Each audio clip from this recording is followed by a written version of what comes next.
to see you there.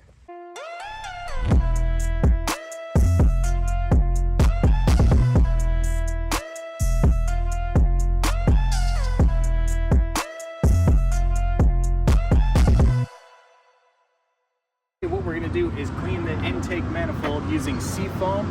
You can use Seafoam or CRC intake valve cleaner.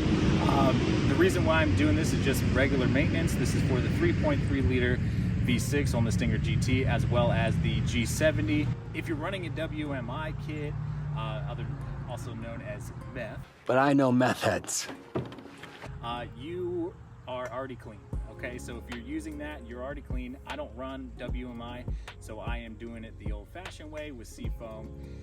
So I'll link both the Seafoam and the CRC in the description. But you can follow this. This is a how-to video. I am not doing it before and after because I do not have a scope to take pictures of each cylinder. So without further ado, let's get to it, baby.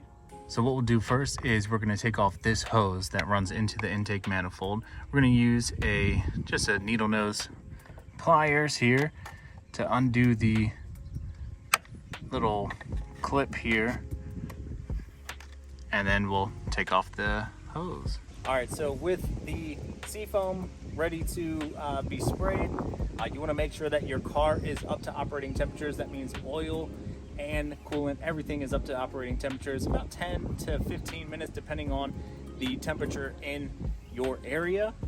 If it's colder, you want to run it for a little bit longer. If it's warmer, you don't have to run it as much.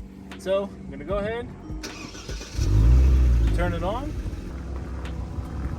and because I am doing this by myself, I'm going to take something to prop on my seat. So now that I have it all geared up to 2,000 RPM, let's start spraying.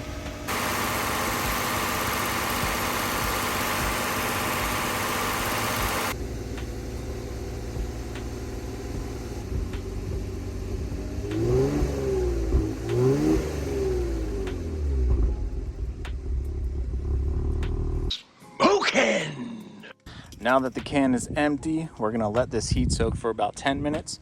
I'm gonna put the hose back on, and then we'll go for a spirited drive.